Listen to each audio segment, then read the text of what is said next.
따뜻한 감성, 차가운 이성, 정확한 분석이 함께합니다. 뜨거움과 따뜻함이 함께하는 시간, 신율의 출발 새 아침. 신율의 출발 새 아침 3부 순서 시작합니다. 오늘 3부에서는 이스라엘과 팔레스타인의 심상치 않은 상황, 이스라엘 현지 연결해서 직접 현지 상황 들어보겠습니다. 자, 교통정보 듣고 3부 순서 시작하죠.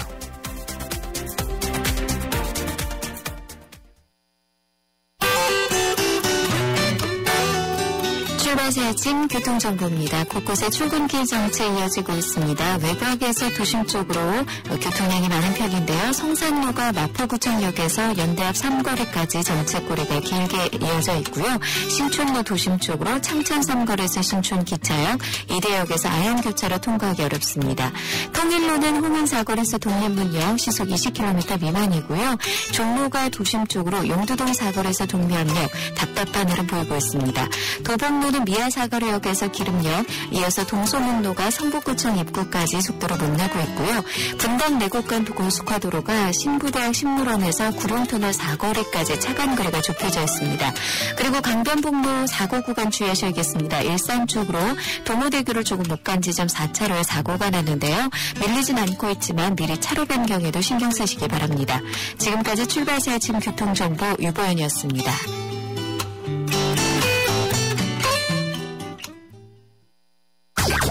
경제 컬럼니스트 정철진의 경제 시선. 예, 오늘도 경제 뉴스 알아보고 3부 시작하겠습니다. 정철진 경제 컬럼니스트 전화 연결돼 있습니다. 안녕하세요. 네, 안녕하십니까. 삼성전자 2분기 실적이 발표가 됐는데. 네, 어제였죠? 예, 이게 좀 안 좋은 모양이죠? 굉장히 안 좋았습니다. 어닝 시즌, 실적을 어닝이라고 표현하는데 이렇게 그렇죠. 안 좋을 때 어닝 쇼크라고 하는데. 예. 이건 정말 어닝 쇼크 중에서 쇼크였습니다. 어제 이제 2분기 잠정 실적을 발표를 했는데요. 영업이익이 7조 2천억 원, 매출액은 52조 원이었습니다. 영업이익이 7조 원이야? 석 달에 7조 원 벌었어. 이게 대단하다고 생각할 수 있겠지만은 추세를 봐야 되지 않습니까? 예. 그래서 굉장히 안 좋았다 이러는데 영업이익 관련해서는 그동안에 그래도 8조 원대는 지키겠지 이런 전망 많았다가 7조 원으로 떨어져도 한 7조 8천억, 7조 9천억 정도일 거야. 이런 전망이 많았는데 뚜껑을 열고 보니까 7조 2천억이었습니다. 그러니까 자칫 6도, 이 6자를 볼 수도 있는 위기 상황이었다. 이런 이제 지금 이야기 나오고 있고요. 삼성전자가 진짜 잘 나갈 때는 이 분기당 석 달 동안의 영업이익을 10조 원을 벌어들인 그런 때도 있었습니다. 그런데 이제 2분기로만 놓고 보면은 작년 때보다 24% 아주 급락한 수치고요. 예. 8조 원 밑으로 영업이익이 떨어지는 것도 2년 만에 처음이었습니다. 삼성전자 왜 이렇게 실적 나빴나? 간략하게 크게 두 가지입니다. 첫째는 스마트폰 시장이 포화 상태, 침체 상태에 들어갔던 점입니다. 그래서 예. 스마트폰 많이 안 팔리고 그래서 더 팔려고 마케팅 비용 높이면서 실적은 더 악화된 거고요. 둘째 요인은 원화 강세입니다. 이제 이미 1분기 후반 3월 이때부터 환율하라 원화 강세가 진행됐었는데, 그러니까 2분기에는 아주 이 석 달 동안은 모조리다. 이 원화 강세에 따른 매출 부진 영향을 받은 게 고스란히 받았다. 이렇게 볼 수 있습니다. 예, 그렇군요. 근데요, 이 스마트폰이 더 이상 팔 데가 없다는 얘기 아니에요. 그죠? 꽉 찼다는 거죠. 그러면은 예, 이게 3분기, 4분기도 팔 데가 새로 생기는 게 아니지 않습니까? 그렇습니다. 또 원화 강세라는 것도 올 말까지, 내년 초까지 지속될 거다 이러니까 이 모든 지금 악재가 올 한 해 3분기, 4분기에도 계속된다 이렇게 봐야 됩니다. 그래서 삼성전자가 당분간 숨고르기에 돌입할 것이다 이런 전망이 많습니다. 물론 이제 삼성전자라는 게 워낙 사업 부분이 넓습니다. 그래서 TV 같은 거 만드는 가전 부분, 또 반도체 사업이 있거든요. 메모리 비메모리 이쪽은 잘 버티고 있습니다. 그래서 위기다 이렇게 보기는 힘들지만 삼성이 팍팍팍 튀어 올랐던 게 실은 이 스마트폰, 모바일 부분 때문이었었거든요. 그런데 이제는 아마 이렇게 스마트폰 시장이 좀 잠잠해지면 과거 한 2년 정도 보여줬던 폭발적인 성장세 앞으로 힘들 것이다. 이런 전망입니다. 실은 아주 큰 걱정이 환율 하락, 이 원화 강세입니다. 이게 IT 업계, 삼성전자 문제만이 아니라 자동차, 조선, 국내 제조업 전반에 지금 영향을 미치고 있거든요.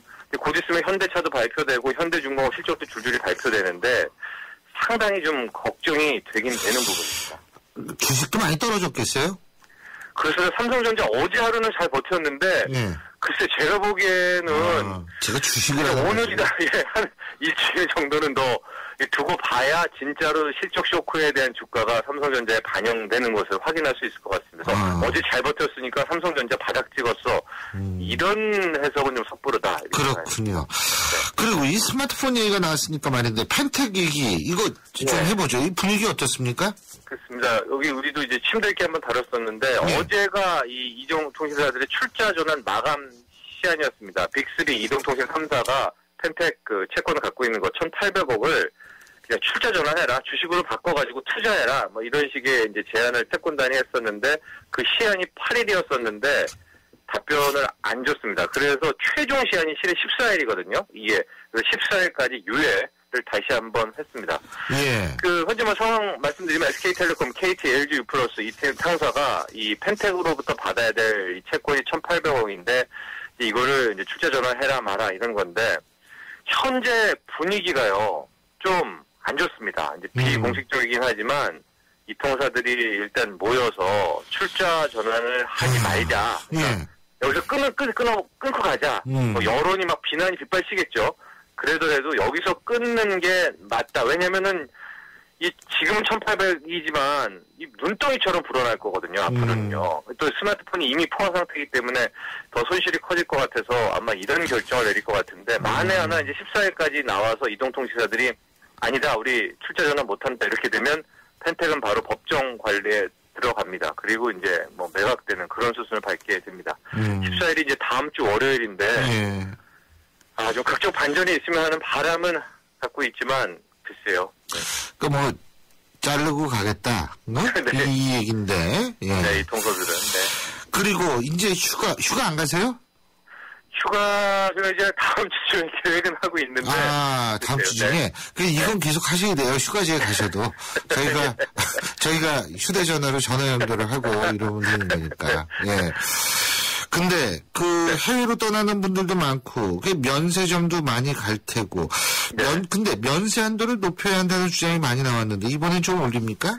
매년 여름 딱 이 시즌에 나옵니다. 저도 매년 이 시즌이 되면은 면세 한도 이 보도를 하는데 현재 1인당 면세 한도가 $400입니다. 근데 이게 지금 현실을 반영을 못하죠.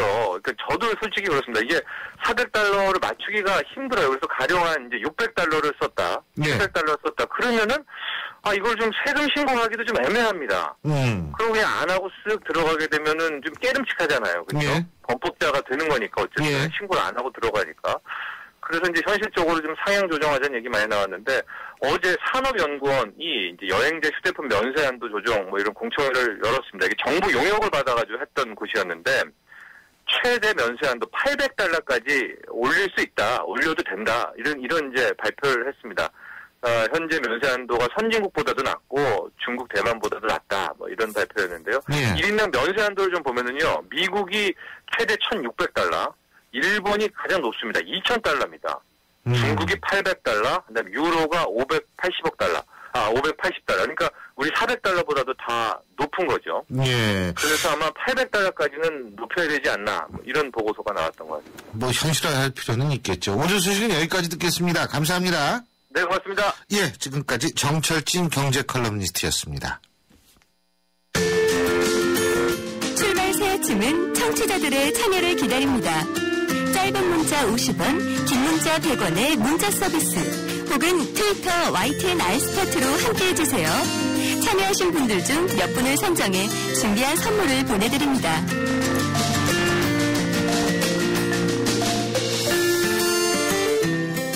이스라엘과 팔레스타인의 분쟁으로 인한 긴장감이 최고조에 이르고 있습니다. 이 과정에서 이스라엘 10대 소년이 제물이 됐었죠. 그래서 이 두 곳의 갈등, 파국으로 치닫고 있는 상황인데요. 이스라엘군이 팔레스타인 가자 지구에 무인기를 동원해서 대대적인 공습을 강행했습니다.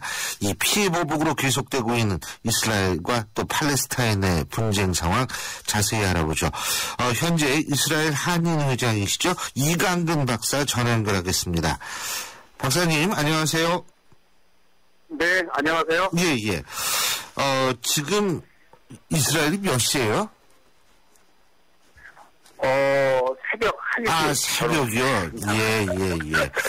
아유, 저희 때문에 잠도 못 주무시고. 근데요, 어쨌든 이 시위하고 이 체포가 반복이 되고 있다고 하는데 지금 현지 상황이 어떻습니까? 예, 그렇더라도 지금 3, 4일째 이스라엘의 가자 공격이 계속되고 있고요. 예. 또 팔레스타인 하마스도 계속해서 이스라엘에 로켓포를 발사하고 굉장히 불안한 그런 상태이고요. 또 팔레스타인과 이스라엘이 접한 마을에서는 서로 돌을 던지고 아주 격화된 그런 분쟁 상황으로 치닫고 있습니다. 그렇군요. 그러니까 과거 인티파다인가요? 그렇죠. 예. 그것이 이제 재현되는 것 아닌가 이런 걱정도 좀 되네요. 예? 거의 이제 그렇게 보고 있고요. 만약에 이번에 다시 분쟁이 촉발되면 3차, 인티파다가 이제 봉기라는 뜻인데, 예. 이 팔레스타인 쪽에서 대대적으로 이스라엘 향해서 이제 봉기하는 것을 의미합니다. 예. 그거 참 걱정인데. 우리 박사님은 정치학을 전공하셨는데, 얼마나 계셨어요, 이스라엘에? 한 20여 년. 아이고, 20여 년이요. 예. 그러면 20여 년 사시는 동안 지금 상황이 가장 좀 불안한 상황이라고 보십니까? 피부적으로 그때마다 아주, 이렇게 있지만 사실 이전에도 1차 인티파다 또 이라크 공격 때 또 이스라엘의 전쟁 해서 아마 한 5년에서 10년 주기로 이러한 일이 끊임없이 계속 반복되고 있는 것 같아요. 그렇군요. 지금 현재 이스라엘에 우리 교민들이 한 몇 분 계시죠? 한 600여 명 정도 600여 명이요? 장기 거주자가 있고요. 예. 그러면은 이분들은 대부분 다 안전하다고 볼 수 있나요? 사실 얼마 전까지만 해도 대부분 이스라엘 예루살렘하고 텔아비브, 예. 예루살렘하고 텔아비브에 거주하기 때문에 크게 가자로부터 영향력은 이제 미치지 못했는데, 최근 들어서 이 하마스가 쏘는 로켓포의 사정거리가 이제 텔아비브하고 예루살렘까지 포함이 되면서 굉장히 불안합니다. 그렇군요. 지금 말이에요. 이런 사태가 나게 된 원인 간단하게 좀 설명해 주시죠. 우선은 한 3, 4주 전에 팔레스타인 무장단체에서 이스라엘 청소년 3명을 납치해서 한 3주 후에 시체로 발견이 되면서 이제 이스라엘이 아주 강경하게 좀 대응하고 있고요. 예. 근데 때마침 시신이 발견된 그날, 팔레스타인, 아랍이죠. 예루살렘 인근에 아랍 청년, 소년 하나가 납치돼서 바로 1시간 만에 죽은 시체로 발견이 되면서 이제 이 보복전으로 치닫고 있으면서 굉장히 심각하게 투석전이 벌어지고 있고요. 투석전이라는 것은 이제 아랍인들이 이제 자신들의 소년을 죽였다는 것에 대해서 이제 이렇게 분노하면서 또 이것을 이스라엘이 진압하는 과정에서 대부분의 아랍 마을에서 봉기가 되면서 아주 전면적으로 이렇게 확산되고 있습니다. 예. 근데요, 이스라엘 측은 이런 공습이 이 보복과는 상관이 없다 이런 얘기를 하고 있는 모양이죠? 근데 이게 이 한 사건으로 볼 수는 없고요. 예. 끊임없이 이스라엘과 팔레스타인 대치 속에서 이 팔레스타인의 하마스라고 하는 무장단체가 이제 대부분 주도를 하고 있는데, 예. 이 사건 배후에 이제 하마스가 있다고 이스라엘은 단정을 하고, 하마스는 이제 발뺌을 하고 있는데 이것이 진위는 아직 모르겠습니다. 그러나 헤브론 인근에서 난 이 납치 사건을 두고 이스라엘이 팔레스타인 전 지역에서 하마스 소탕 작전을 하고 있거든요. 예. 그래서 실질적으로 하마스 배후를 찾고 있는 건지 아니면 이 기회에 하마스의 무장 세력을 이제 와해시키려고 하는 것인지, 어쨌든 이스라엘은 전 지역에서 이제 하마스와 관련된 이 납치의 배후에 있다고 하는 범인을 공공을 찾아내면서 사실은 벌집 쑤시듯이 팔레스타인을 좀 빚었죠. 근데 이 사실 하마스라고 얘기하는 게 반은 공식적인 조직이고 반은 테러 조직 이렇게 봐야 되는 거 아니에요? 사실은 그렇죠. 이 하마스가 무장단체이긴 하지만은 어쨌든 팔레스타인 내의 공식적 선거를 통해서 의회에 진출해 있잖아요. 영향력 다를 갖고 있기 때문에. 예. 그러나 이제 이스라엘은 이 하마스가 이렇게 그 무력으로 테러를 일삼았기 때문에 정치단체라기보다도 이제 테러단체로 이미 규정을 하고 있는 거죠. 아, 그렇군요. 그리고요, 지금 어쨌든 이스라엘 입장에서 볼 때는 이제 강경하게 나간다. 팔레스타인도 지금 사실 굉장히 강경하게 나갈 수 있는 상황이다. 이렇게 볼 수 있는 거 아니겠어요? 왜냐하면 아랍 그 팔레스타인계 청소년이 또 그렇게 산채로 불태워졌다고 그러더라고요. 맞습니까? 그렇죠. 사실은 뭐 이렇게 총격전이나 이런 전쟁, 전투와 같은 곳에서 희생되는 건 문제가 없지만은 민간인을 잡아다가 산채로 죽여서 이런 행위 자체가 사실은 민심을 더 극도로 자극하는 일이기 때문에 더 심각합니다. 아, 그러면은 지금 이 사태가 어떻게 전개될 거라고 현지에서는 바라보고 있죠?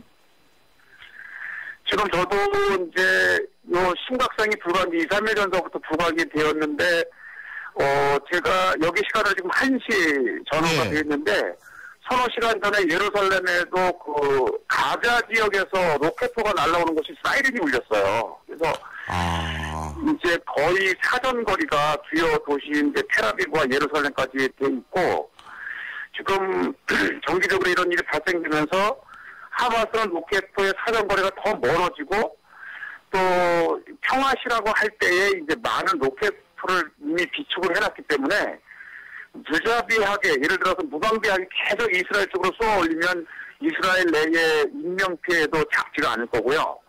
또 이것을 이제 제어하기 위해서 이스라엘이 지금 전투기를 일시적으로 지금 그 하마스의 주요 기지를 공습을 해서, 제가 조금 전까지 뉴스를 보니까 가자 지역 내에 그 로켓포를 쏜다고 하는 곳을 비롯해서 한 200여 곳에 정밀 그 공격을 감행했다고 이렇게 되어 있습니다. 예.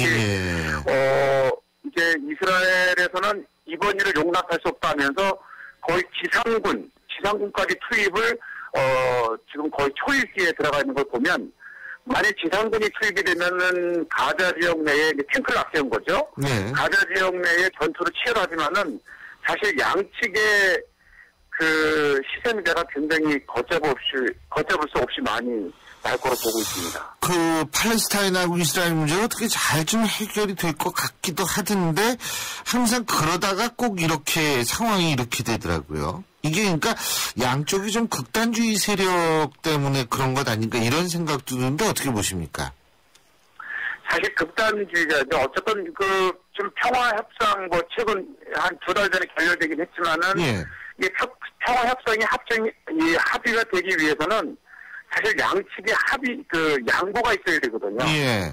그런데 지금 말씀하신 대로 이 팔레스타인은 팔레스타인들의 극단주의자들이 이스라엘이 받아들일 수 없는 요구를 하고, 또 이스라엘 내에서도 극우주의자들이 그 팔레스타인의 요구를 받아들일 만큼 이게 서로 양보가 없게 되면 항상 결렬이 되게 돼 있습니다. 예, 그 참. 그래서 지금 반기문 유엔 사무총장 같은 경우에도 그 유태인 극단주의자들한테 비열한 행위다 이렇게 비판을 했는데, 어쨌든 지금 상황 돌아가는 거 봤을 때는 좀 국제적 여론이 그렇게 좋게 돌아가는 것 같진 않아요. 이 이스라엘 쪽으로. 앞으로 이스라엘 같은 경우에도 그 부분에도 좀 신경을 써야 되는 거 아닌가요? 그러니까 항상 이 현장에 있다 보면은 저도 이제 느끼는 게 일단 여론은 여론이지만 일단 전투든 전쟁이 벌어지게 되면은 이 세계 여론이 어떻게 되든지 간에 일단 서로 살겠다는 그렇죠. 거죠. 생존권을 위해서 일단 이제 일을 벌다 보면 항상 그 이스라엘은 이제 전투에서는 이긴 것 같지만은 그것이 끝나고 나서 국제 여론 앞에 결국은 또 이제 많은 비난 속에서 전투는 이겨도 하여튼 전쟁에서 졌다 하는 평이 늘 이스라엘에 있죠. 그렇습니다. 이게 그러니까 전장의 논리와 전장의 논리가 많이 다른데 어쨌든 이 부분 이게 좀 어떻게 빨리 해결이 됐으면 좋겠는데 더 이상 피해는 없었으면 좋겠습니다. 어쨌든 그곳 현지에서 앞으로 좀 몸 조심하시고요. 어쨌든 오늘 인터뷰 이렇게 응해 주셔서 고맙습니다. 감사합니다. 네네, 고맙습니다. 예. 지금까지 이스라엘 한인의장이시죠?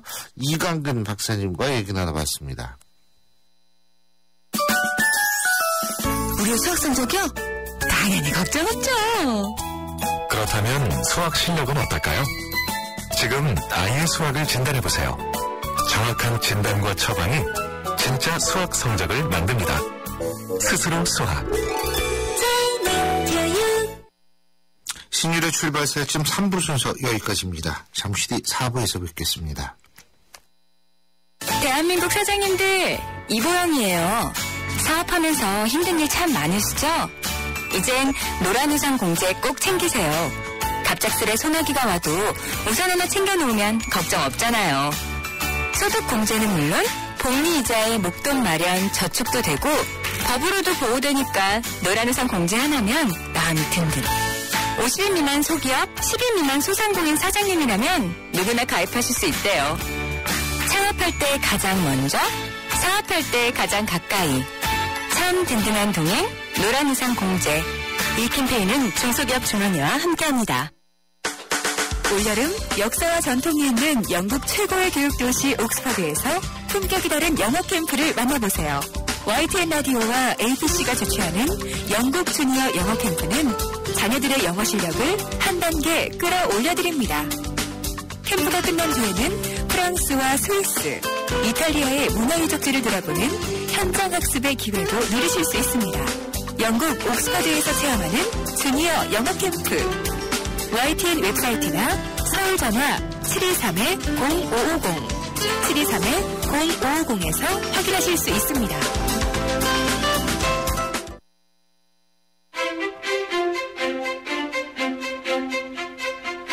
여러분은 지금 신율 교수가 진행하는 출발 새 아침을 듣고 계십니다. 신율의 출발사 아침 4부 순서 광고 듣고 시작합니다.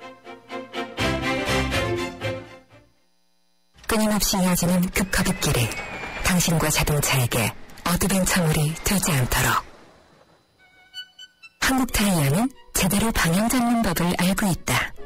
자동차가 한계를 만날 때 타이어의 능력은 시작된다. It is 드라이빙 이모션 한국 타이어.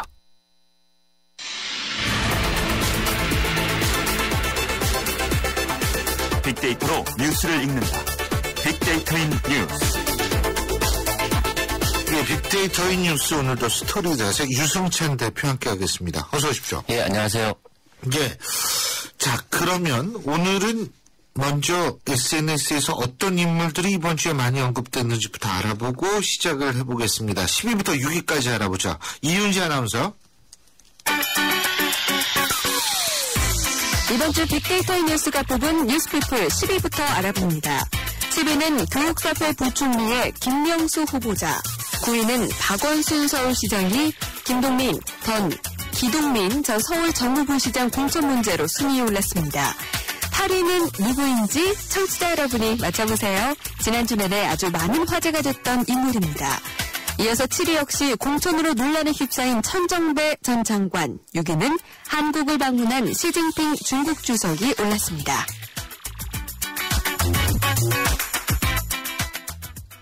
예. 야, 이거 보니까 참 사정치민주연합이 대단해요. 이 공천 문제로 12에서 6위까지 2명이나 들어갔네. 그렇죠. 그리고, 우리 김명수 후보자 조금 노력하면 다음 주에는 1위로 뜰 수도 있을 것 같다는 생각이 드는데, 아직 청문회 안 쓰십인 것 같아요. 글쎄요, 이번에 공천 파동에 좀 밀린 측면이 좀 있고요. 예. 8위 맞춰셔야죠. 8위. 네. 그거 일부러 제가 안 맞추려고 딴 거 얘기를 했는데, 뭐 이것도 힌트를 드리면 금방 아실 거예요. 예. 힌트가 뭔데요? 중국 분이에요. 중국. 시진핑 여기 있으니까 중국 사람. 그러면 탕웨이죠. 그죠? 네, 맞습니다. 네. 탕웨이. 그럼 탕웨이하고 시진핑하고 쭈엉거린이 2명이나 순위에 올라갔는데. 네. 이게 결국 탕웨이하고 김태형 감독의 결혼 소식. 이거 어떤 얘기들이 지금 같습니까? 네, 김태형 감독이 영화 만추에서 주연을 맡았던 그 배우 탕웨이와 결혼하겠다고 밝혀서 화제가 됐는데요. 네. 많은 사람들이 부러워했습니다. 그렇죠. 남자들이 부러워했겠죠. 네. 탕웨이 언급량이 약 23,000건. 예. 김태형 감독 언급량이 약 12,000건쯤 집계됐는데요. 네, 전체 연관을 보면 뭐 감독, 결혼, 만추, 중국, 한국 뭐 이렇게 나타나서요. 그 중국 배우 탕웨이가 만추에 출연하면서 좋은 관계를 가져온 그 김태형 감독과 결혼한다는 사실 자체가 좀 빠르게 퍼졌다고 볼 수 있고요. 예.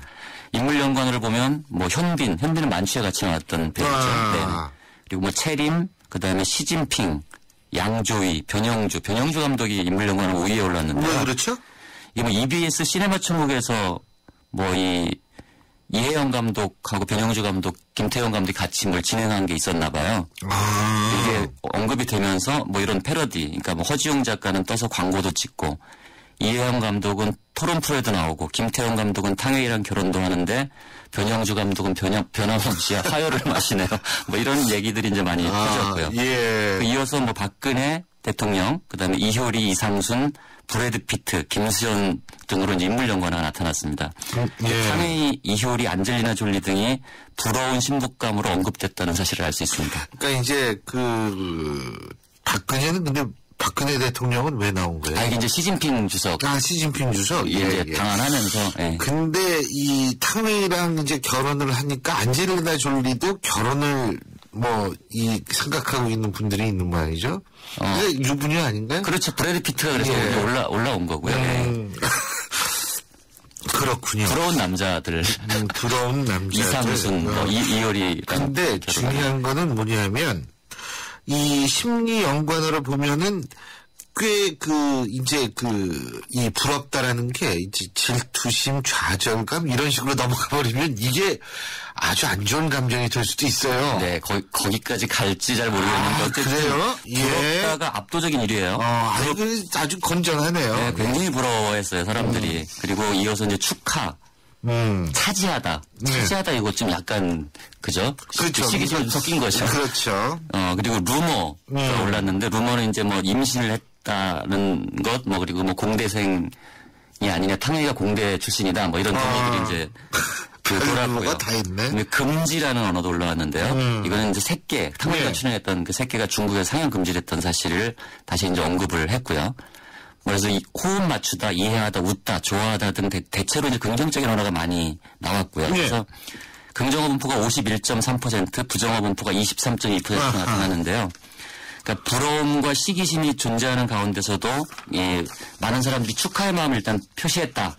이렇게 볼 수 있는데, 근데 이제 재밌는 건 리트윗이 가장 많이 된 문서는 앞으로 탕웨이에게 이제 쏠릴 관심을 예측한 트윗이 있었어요. 가령 이제 탕웨이는 연예가 중계나 힐링 캠프 같은 프로그램에 김태형 감독 차기작 홍보할 때 나와서 김치가 입에 맞는지 이딴 거 질문받게 되겠지. 그러고서 마무리 자막은 탕웨이 한국 며느리 다 됐네. 이런 트윗이 약 1,700건 이상 리트윗이 돼서 관심을 받았고요. 그리고 또 탕웨이의 어떤 진정한 사랑을 이제 표현한 트윗이 있었는데요. 탕웨이가 2011년에 이런 말을 했대요. 나는 눈을 보고 얘기하고 싶다. 김태형 감독님과도 통역 없이 대화했다. 나중엔 통역이 알아듣지 못하는 언어가 생길 정도였다.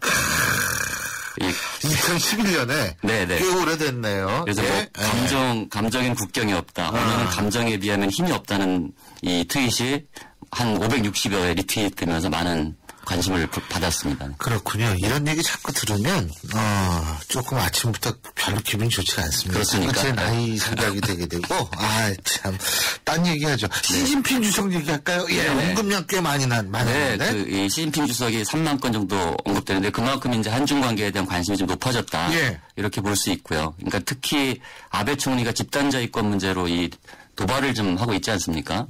여기에 미국도 공개적인 지지를 표명했고, 그러면서 그 SNS 사용자들이 이제 시진핑에게 뭔가 알 수 없는 기대를 거는 뭐 이런 모습들이 좀 많이 보였어요. 기대 심리가 많이 표출됐는데요. 그래서 심리 연관어를 살펴보면 다르다, 크다, 뭐 주목받다, 새롭다, 반대하다. 반대하다는 뭐 일본 그 자위권 문제에 대한 얘기. 그래서 긍정적인 언어가 대거 포진을 했어요. 그러니까 이에 대해서 이제 뭐 전문가들은 또 중국에 대한 어떤 지나친 기대나 환상은 우려스럽다. 그렇죠. 뭐 이런 맞습니다. 반론도 제기되고 있는데요. 앞으로 여론 흐름을 좀 더 지켜볼 필요가 있을 것 같습니다. 국가 간의 관계가 친구 관계가 아니거든요. 그렇죠. 예. 네. 그러니까 이걸 뭐 한쪽에서 좀 그런다고 지나치게 쏠림 현상이 있으면 그건 안 좋은 거죠. 자, 중국으로부터는 두 인물에 대해서 알아봤는데 이제 1위부터 5위까지 알아볼까요? 이윤지 아나운서. 빅데이터 뉴스가 뽑은 뉴스피플 5위부터 1위 살펴보겠습니다. 5위는 새정치연합 김한길 대표, 4위는 몇 주간 계속 순위에 들고 있는 분입니다. 노무현 전 대통령, 3위는 4대강 큰빛 이끼벌레 파문으로 이명박 전 대통령이 올랐고요. 2위는 공천과 관련해 안철수 새정치연합 대표가, 1위는 박근혜 대통령이 순위에 올랐습니다. 예, 이거 보면 네. 빠지고 들어가고가 아주 그냥 극명하죠. 극명해요. 네, 네. 문창극 총리 후보 유병헌 순위에서 빠지고 네. 유병헌 씨가 이 유병헌이 빠지면 안 되는데 관심 계속 가져야 되는데. 그렇죠. 네. 이번 주 SNS 여론 특징이 그럼 뭘까요? 한마디로 뭐 박근혜 정부의 어떤 인사 참사를 새정치연합의 공천 참사가 뒤덮었다. 네. 뭐 이렇게 정리할 수 있을 것 같습니다. 예. 네.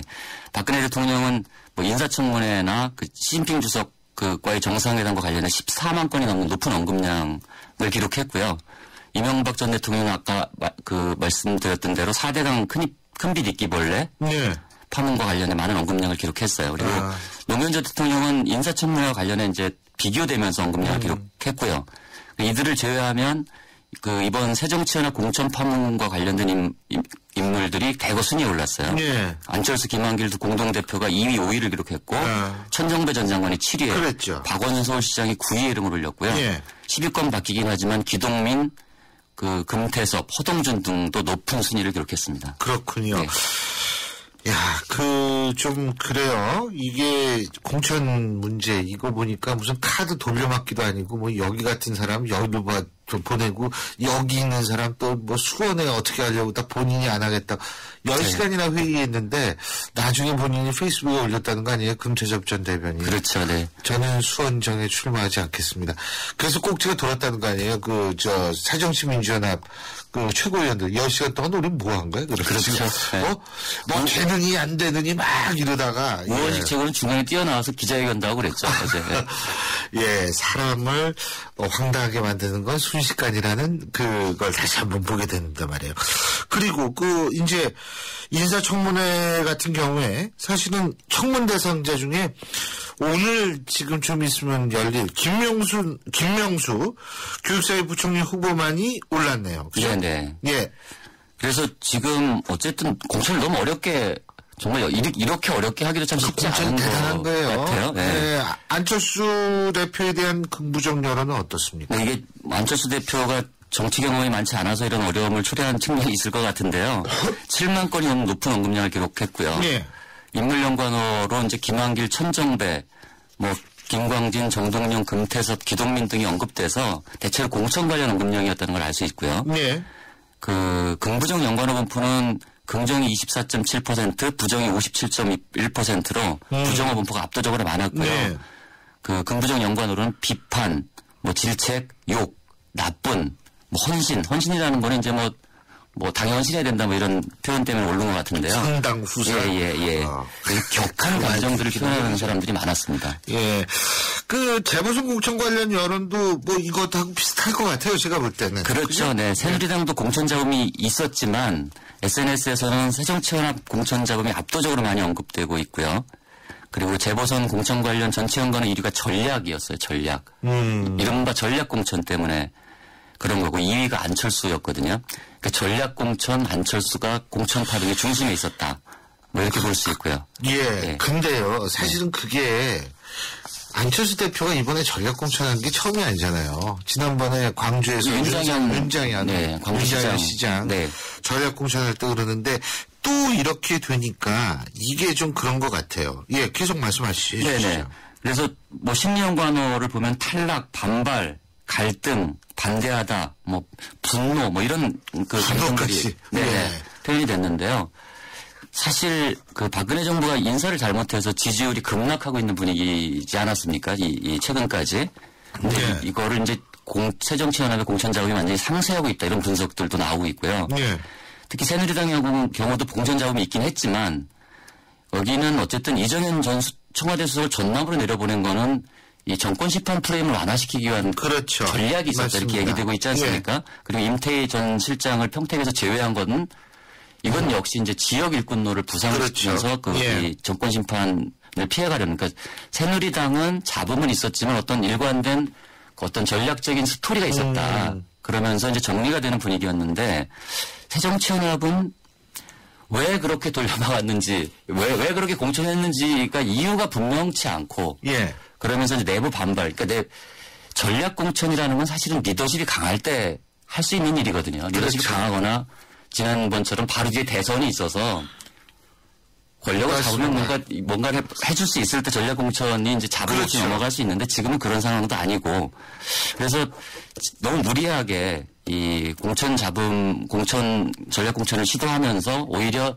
이 전체 판세들을 좀 어렵게 만들고 있지 않나 뭐 이런 생각이 듭니다. 이거는 뭐 그냥 저건데 사실은 저는 이 전략공천이라는 문제를 놓고서 봤을 때요. 이게 예를 들면 특정 지역은 우리가 전략공천 하겠다. 네네. 아예 처음부터 이렇게 나가면은 거기에 뭐가 어떻게 되든 상관이 없어요. 근데 새정치민주연합하고 그건 새누리당도 사실은 비슷했거든요. 그렇죠. 네. 뭐냐면 멀쩡하게 다 공천 신청 받아놓고 갑자기 전략 공천하겠다고 얘기를 하니까 네. 거기 신청한 사람들이 뭐가 되냐는 거죠. 그렇죠. 이번에 네? 문제가 가장 크게 된 게 사실은 과정으로서의 리더십이거든요. 맞아요. 예. 그러니까 새정치는 야당이 가령 뭐 말로는 수평적 리더십 뭐 개방적 리더십 얘기하지만 사실은 그렇지 않았잖아요. 그렇죠. 사실 금태섭 대변인도 황당해야 한 거 아닙니까? 최측근임에도 불구하고. 그럼요. 그러니까 이 전체 과정으로 보면 뭐 단 얘기가 돼서 합의가 돼서 발표를 하는 것이 아니라 그냥 발표하고 그다음에 수습하겠다 이런 이제 모양새들을 보여준 것이 이 공천 자금을 더 키우는 요인이 아니었나 뭐 이렇게 생각이 듭니다. 그렇습니다. 근데 이제 제가 볼 때는 동작을해서 요 다음에는 어디로 가냐면 광주로 갈 거라고 보거든요. 그렇죠. 거기도 이제 아직도 남아있죠. 거기 남아있죠. 네. 저기 예를 들면 천정배 전 장관 저희랑 인터뷰를 했었지만 천정배 전 장관은 뭐 제가 볼 땐 무소속이라도 나갈 거예요. 그러니까 어떻게 정리하느냐. 근데 저는 권은희 전 수사과장 있지 않습니까? 네네. 그분이 뭐 전략공천이 된다 이런 얘기를 하는데 저는 사실 제가 만약 그분이라면 이번에 안 나가요. 저도 마찬가지 생각입니다. 네. 예. 아니 본인이 그 대선 이 댓글 문제를 자기가 그걸 터뜨렸으면 네네. 이번에 나가서 빠지다면 이게 순수성에 의심받아요. 당연하죠. 예. 그리고 내부 고발을 하는 앞으로 이 사람들의 순수성을 그렇죠. 의심받을 수밖에 바로 없고요. 그거죠. 네. 예. 그래서 제가 볼 때는 참 정말 새정치민주연합 참 죄송한 얘기지만 별 생각이 없는 거 아닌가 지금. 네, 뭐 예? 전적으로 동감하고 많은 국민들이 그렇게 생각하고 있을 겁니다. 그 재보선 우리 얘기 쭉 했는데 어떻게 언급량 지난 지방선거하고 비교해 보면 어때요? 그래서 제가 이제 투표일 이제 한 달 전 일주일. 네.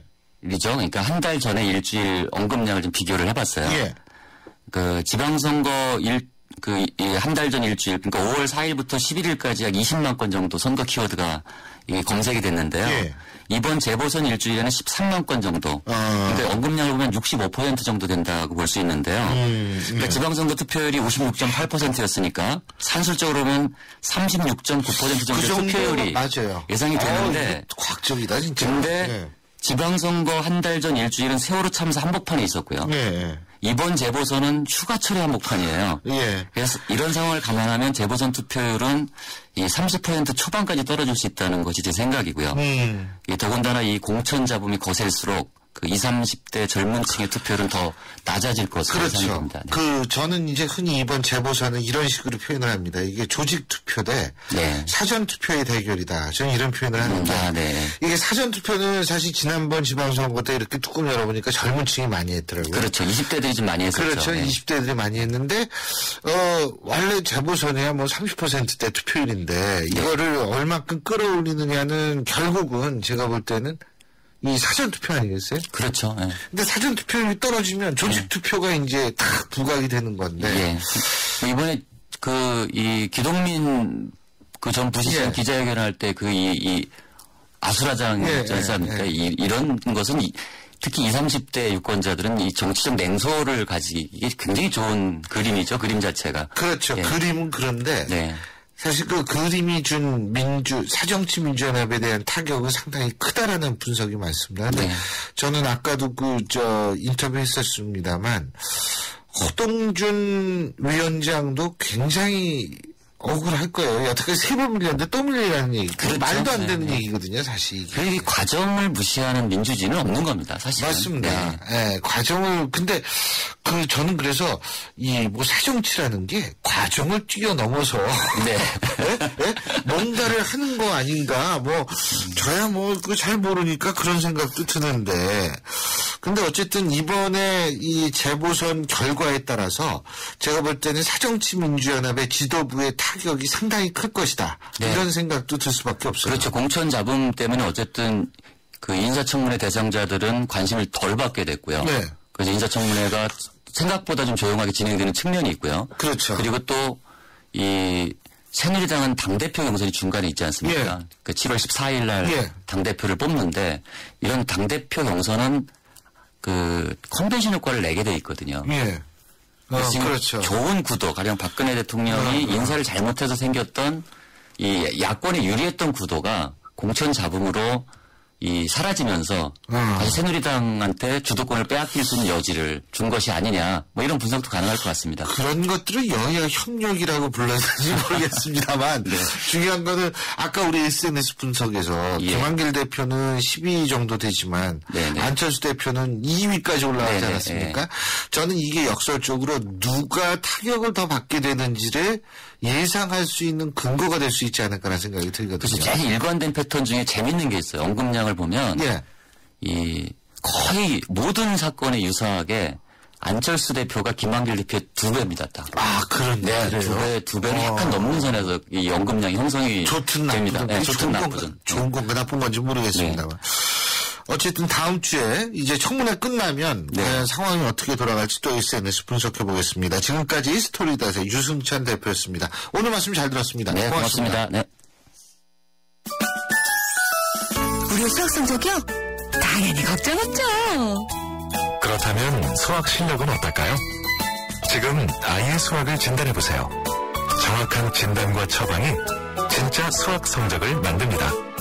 스스로 수학. 잘생겼다. 우리 모두 잘생겼다. 잘생긴데 무슨 이유 필요한가요? 기죽지만 힘을 내봐. 그대로도 잘생겼어. 챙겨줘서 고마워요. 잘생겼다. 황대역 LGA SK텔레콤. 예, 오늘도 김명수 후보자에 대한 청문회가 열립니다. 그런데 저는 어제 청문회 보면서 그저께 청문회 보면서 여러 가지 생각을 하게 됐는데요. 청문회는 듣는 겁니다. 그런데 청문회가 국회의원 연설장이 되어버렸다는 느낌입니다. 이 국회의원 질문 시간 제한하고 답변 시간 보장해주는 방식으로 청문회 개선해야 되지 않을까라는 생각을 하게 되는데요. 자, 여러분과 저 오늘 청문회 다시 한번 지켜보겠습니다. 오늘 순서는 여기서 줄이죠. 전 내일 아침 7시 10분에 다시 오겠습니다. 지금까지 신유리였습니다. 고맙습니다.